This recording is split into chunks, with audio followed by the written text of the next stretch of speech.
السلام علیکم ورحمۃ اللہ وبرکاتہ۔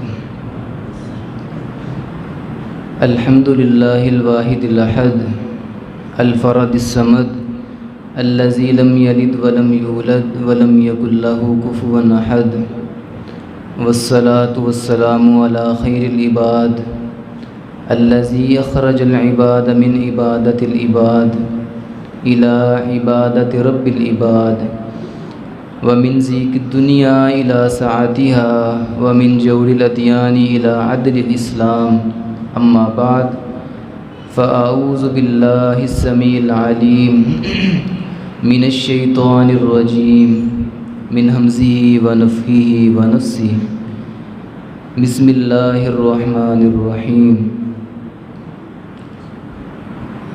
صحیح مسلم کی حدیث ہے، نبی کریم صلی اللہ علیہ وسلم فرماتے ہیں، بادروا بالاعمال فتنا کقطع اللیل المظلم، فرمایا تم نیک اعمال کے اندر جلدی کرو، ان فتنوں کے آنے سے پہلے پہلے جو فتنے بڑے ہی سخت ہوں گے۔ فرمایا وہ فتنے اتنے سخت ہوں گے کہ یصبح الرجل مؤمنا ویمسی کافرا، صبح کو بندہ مسلمان ہوگا اور شام کو بندہ کافر ہو جائے گا، ویمسی مؤمنا ویصبح کافرا۔ کئی لوگ ہوں گے جو شام تک اپنے ایمان کو فتنوں سے بچاتے رہیں گے، فتنوں کا مقابلہ کرتے رہیں گے، شام تک تو یہ اپنے ایمان کی حفاظت کرتا رہا۔ فرمایا وَيُصْبِحُ كَافِرًا، جیسے ہی صبح ہوگی، صبح ہوتے ہی کوئی ایسا فتنہ آئے گا، اس فتنے کی لپیٹ میں آ کے یہ بندہ بھی کافر ہو جائے گا۔ يُبِيعُ دِينَهُ بِعَرَضٍ مِّنَ الدُّنْيَا، نبی پاک علیہ السلام فرماتے ہیں کہ اس دور کے اندر آدمی اپنے ایمان کو صرف چند پیسوں کی خاطر بیچ ڈالے گا۔ اس قدر فتنے آئیں گے اور اس قدر سخت فتنے آئیں گے۔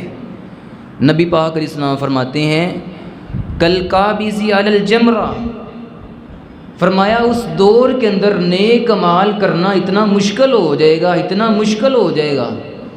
کالقابض علی الجمرہ، فرمایا جیسے ہاتھ کے اندر آگ کا انگارہ رکھ کے اس کو بند کرنا کتنا مشکل کام ہے۔ فرمایا اس دور کے اندر نیک اعمال کرنا بھی اتنا ہی مشکل ہو جائے گا۔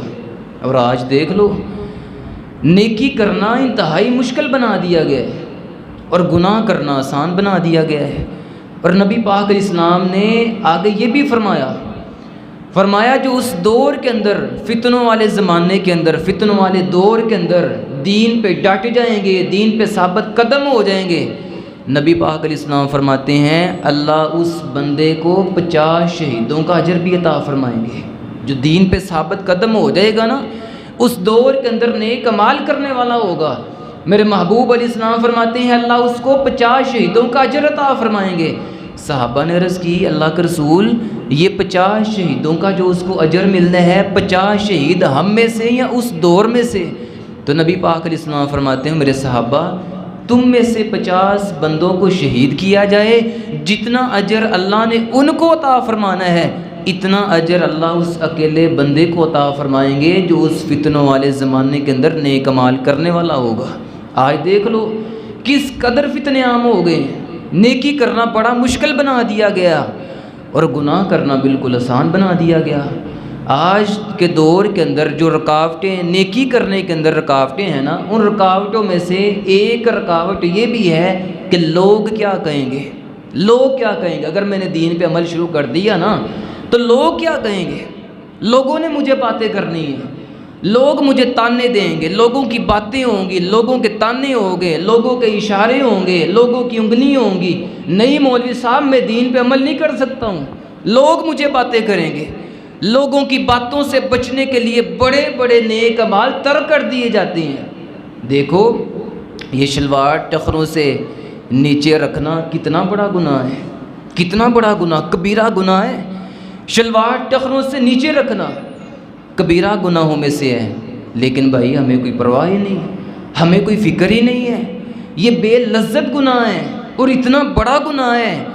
اگر نبی پاک علیہ السلام کی دعا نہ ہوتی، اللہ اس بندے کو زمین کے اندر ہی زندہ دفن کر دیتے، جو بندہ اپنی شلوار کو ٹخنوں سے نیچے رکھنے والا ہے۔ اتنا بڑا گناہ۔ نبی پاک علیہ السلام فرماتے ہیں کہ ایک بندہ ہے راستے سے گزر رہا ہے اور اس کی جو شلوار ہے ٹخنوں سے نیچے ہے، تکبر کی چال چلتا جا رہا ہے، اللہ کو اتنا غصہ آ گیا، اللہ کو اتنا غصہ آیا اس بندے پہ، اللہ نے اس بندے کو زمین کے اندر دنسا دی ہے، اللہ نے زندہ ہی اس بندے کو زمین کے اندر دنسا دیا، اور آقا فرماتے ہیں قیامت تک زمین کے اندر دنستے چلا جا رہا ہے۔ اتنا بڑا گناہ۔ اور آقا فرماتے ہیں یہ کپڑا ٹخنوں سے نیچے رکھنا تکبر کی علامت ہے۔ لا يدخل الجنت من کان فی قلبہ مثقال ذرۃ من کبر، فرمایا وہ بندہ جنت کے اندر نہیں جائے گا جس کے دل کے اندر ذرہ برابر بھی تکبر آ گیا۔ حضرت ابو ذر غفاری رضی اللہ تعالیٰ عنہ، میں کوئی بھائی آپ کے سامنے کوئی نیا مسئلہ چھیڑ کے نہیں بیٹھ گیا ہوں، سنتے ہی رہتے ہیں، آپ سب نے سنا ہوا۔ جناب ابو ذر غفاری رضی اللہ تعالیٰ عنہ بیان فرماتے ہیں، صحیح مسلم کی حدیث ہے، فرماتے ہیں نبی پاک علیہ السلام نے فرمایا ثلاثۃ لا یکلمہم اللہ یوم القیامہ ولا ینظر الیہم ولا یزکیہم ولہم عذاب علیم۔ فرمایا میرے محبوب علیہ السلام فرماتے ہیں کہ 3 قسم کے بندے ایسے ہیں، قیامت کا دن ہوگا اللہ رب العزت ان سے بات بھی نہیں کریں گے، اللہ نے ان سے بات کرنی نہیں ہے، اور فرمایا ولا ینظر الیہم، قیامت والے دن جب اللہ کی عدالت میں آئیں گے اللہ ان کی طرف دیکھنا بھی پسند نہیں کریں گے، ولا یزکیہم، اور فرمایا اللہ ان کو ان کے گناہوں سے پاک صاف بھی نہیں کرے گا، وَلَهُمْ عَذَابٌ علیم، اور فرمایا اللہ نے ان کو دردناک عذاب دینا ہے۔ آپ جانتے ہیں کہ جو سب سے ہلکا عذاب ہے نا، ہم تو وہ بھی برداشت کرنے کی طاقت نہیں رکھتے ہیں۔ نبی پاک علیہ السلام فرماتے ہیں جو سب سے ہلکا عذاب قیامت والے دن جس بندے کو دیا جائے گا نا، سب سے ہلکا عذاب یہ ہوگا فی اخمص قدمیہ جمراتان، فرمایا آدمی کے پاؤں کے نیچے نا 2 آگ کے انگارے رکھ دیے جائیں گے، آگ کے 2 انگارے رکھ دیے گئے ہیں، یا ایک حدیث میں آتا ہے آگ کے 2 جوتے پہنا دیے جائیں گے، اور میرے محبوب علیہ السلام فرماتے ہیں ان 2 انگاروں کی وجہ سے یا ان 2 جوتوں کی وجہ سے بندے کا دماغ ایسے ابلے گا جیسے چولہے کے اوپر ہنڈیا ابلتی ہے، اتنا سخت عذاب، حالانکہ یہ سب سے ہلکا عذاب ہوگا۔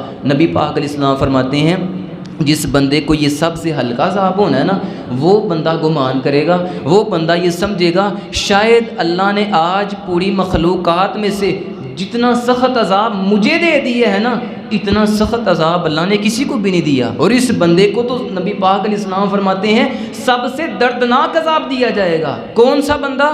المسبل ازارہ، جو اپنا کپڑا، اپنا تہہ بند اپنا کپڑا، اپنی شلوار ٹخنوں سے نیچے رکھنے والا ہے۔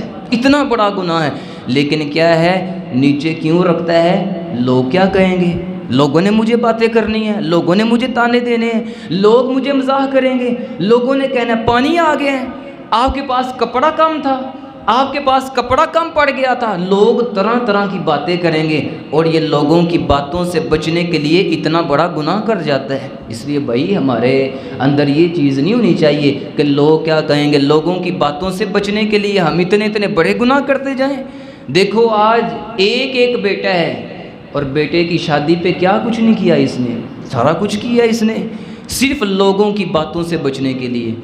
یہ مولوی صاحب لوگوں نے مجھے باتیں کرنی ہے، مجھے پتہ ہے کہ یہ موسیقی گانا یہ سارا کچھ مجھے پتہ ہے یہ گناہ ہے اور کبیرہ گناہ ہے، مولوی صاحب مجھے علم ہے، لیکن اگر میں یہ سارا کچھ نہ کروں گا تو لوگ باتیں کریں گے، لوگوں نے کہنا ہے ایک ہی تو تیرا بیٹا تھا اور تو نے کوئی اس کی خوشی نہیں کی ہے، تو نے کوئی رسمیں نہیں کی ہیں، تو نے اپنی بیٹے کی شادی اچھے طریقے سے کی نہیں ہے، اچھے انداز سے کی نہیں ہے، تو نے پیسے لگائے نہیں، تو نے پیسے پھینکے نہیں ہیں، تو نے گانے لگائے نہیں ہیں، تو نے وہ ناچ گانا کیے ہی نہیں ہے، تو نے رسم و رواج کیے ہی نہیں ہے، لوگ کیا کہیں گے؟ لوگوں کی باتوں سے بچنے کے لیے بڑے بڑے گناہ کیے جاتے ہیں۔ داڑھی کیوں نہیں رکھی ہے؟ لوگ مذاق کریں گے، لوگوں نے مجھے باتیں کرنی ہیں، جی حاجی صاحب بن گئے ہیں، آپ بڑے نمازی بن گئے ہیں، آپ بڑے دین پہ عمل کرنے والے بن گئے ہیں، لوگ طرح طرح کے مذاق کریں گے، آج یہ سمجھتا ہے نوجوان کہ شاید میں اگر داڑھی نہیں نہ رکھوں گا تو بڑا خوبصورت لگوں گا، اور نہیں بھائی، خوبصورت تب بھی لگو گے جب آپ داڑھی رکھ لو گے۔ آپ جانتے ہیں کہ جتنی تخلیق ہو گئی ہے نا، اور جتنی اب ہو رہی ہے، اور قیامت تک جتنی تخلیق ہوتی رہے گی، یہ پوری تخلیق میں سے اللہ نے سب سے جو حسین چہرہ بنایا ہے نا، وہ نبی پاک علیہ السلام کا چہرہ اللہ نے بنایا ہے۔ سب سے حسین و جمیل جو چہرہ اللہ نے بنایا ہے، اپنے محبوب کا بنایا ہے۔ اور نبی پاک علیہ السلام کا چہرہ حسین ہے، سب سے خوبصورت ہے، داڑھی کے ساتھ کہ داڑھی کے بغیر؟ داڑھی کے ساتھ خوبصورت ہے نا، اللہ کی قسم ہے، اگر یہ خوبصورتی کے اندر داڑھی کے ساتھ فرق آتا ہوتا نا، اللہ اپنے محبوب کے چہرے پہ داڑھی کا ایک بال بھی نہ آنے دیتا۔ آج دیکھ لو بھائی، کتنے ہم نیک اعمال ترک کرتے جا رہے ہیں، صرف لوگ کیا کہیں گے۔ نہیں، ہم نے یہ نہیں سوچنا کہ لوگوں کی باتیں ہیں، لوگوں کے تانے ہیں، لوگ کیا کہیں گے۔ دین پہ عمل کرو، دین پہ ڈٹ جاؤ، دین پہ ثابت قدم ہو جاؤ۔ میرے محبوب علیہ السلام فرما رہے ہیں، دین پہ ڈٹنا تمہارا کام ہے۔ ان الذین قالوا ربنا اللہ ثم استقاموا تتنزل علیہم الملائکہ الا تخافوا ولا تحزنوا وابشروا بالجنۃ التی کنتم توعدون۔ فرمایا یہی تو وہ خوش نصیب لوگ ہیں جن پہ اللہ رب العزت اپنے فرشتوں کو نازل فرماتے ہیں۔ فرمایا 50 شہیدوں کا اجر اس بندے کو ملے گا جو اس فتنوں والے دور کے اندر ایمان پہ، اسلام پہ، دین پہ ڈٹ جائے گا، جو نیک عمال کرنے والا ہوگا، جو لوگوں کی باتوں کی پرواہ نہیں کرنے والا ہوگا۔ آج بھائی ہمیں بھی اگر ملی ہیں چیزیں تو مزاح کرنے کے لیے قرآن ہی ملا ہے، ہمیں حدیثیں ہی ملی ہیں مزاح کرنے کے لیے۔ اور مسلمانوں کیا ہمیں قرآن ملا ہے مزاح کرنے کے لیے، نبی پاک علیہ السلام کی ادائیں ملی ہیں مزاح کرنے کے لیے؟ وَلَا إِن سَأَلْتَهُمْ لَا يَقُولُنَّ إِنَّمَا كُنَّا نَخُوضُ وَنَلْعَبُ۔ اللہ رب العزت فرماتے ہیں، اور میرے محبوب جی ان سے پوچھیں ہاں کہ یہ قرآن کے ساتھ مزاح کر رہے ہیں، حدیثوں کے ساتھ مزاح کر رہے ہیں، ان کو کیا قرآن ہی ملا ہے مزاح کرنے کے لیے؟